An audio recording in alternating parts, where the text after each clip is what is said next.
ഭാര്യയെ കുറ്റം പറയും, ഭാര്യ ഭർത്താവിനെ കുറ്റം പറയും. രണ്ടുപേർക്ക് രണ്ട് ന്യായം പറയാനുണ്ടാവും.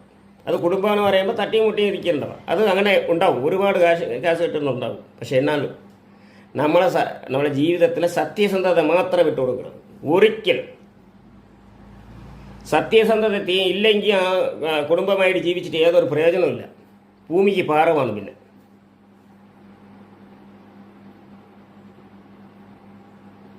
മനസ്സിലായില്ലേ? നമ്മൾ ഒരു കാരണവശാലും സത്യസന്ധത മാത്രമേ വിട്ടുകൊടുത്ത് കളയണം.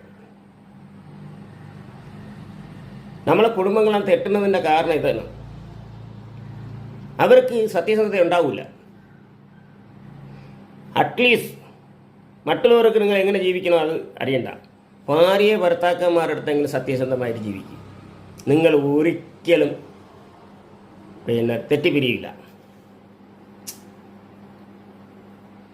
കാര്യം സത്യസന്ധത ഉണ്ടെങ്കിലേ ഒരു കാരണവശാൽ അവർക്ക് വഞ്ചിക്കാൻ തോന്നില്ല. ഭാര്യ ഭർത്താവ് വഞ്ചിക്കില്ല, ഭർത്താവ് ഭാര്യയെ വഞ്ചിക്കില്ല. നല്ല രീതിയിൽ അവർ ഐക്യമായി ജീവിക്കാൻ കഴിയും. അല്ലാത്തവർ കല്യാണം കഴിക്കരുത്. ദയവ് ചെയ്ത് കല്യാണം കഴിച്ച് ചുമ്മാ മറ്റുള്ളവരെ ബുദ്ധിമുട്ടിക്കരുത്. അത് ആണായാലും ശരി പെണ്ണായാലും ശരി. രണ്ടുപേരിലുണ്ട്. ആണ് ഒരു വിവാഹക്കാർ മാത്രമല്ല കുറ്റക്കാർ, രണ്ടുപേരുണ്ട്. ഈ രണ്ടുപേരും നമ്മൾ സത്യസന്ധത മാത്രം പുലർത്തുക. നമ്മൾ എന്തിനാണ് വിവാഹം കഴിക്കുന്നത്?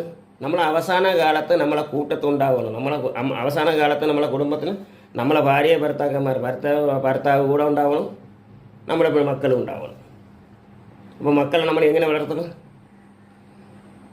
സത്യസന്ധമായ രീതിയിൽ വളർത്തണം. അതുങ്ങൾക്ക് ഒരു കാരണവശാലും ഒരു തെറ്റായ വഴി പറഞ്ഞു കൊടുക്കരുത്. എത്ര കഷ്ടപ്പാടാണെങ്കിലും സത്യത്തിൻ്റെ വഴിയെ പറഞ്ഞു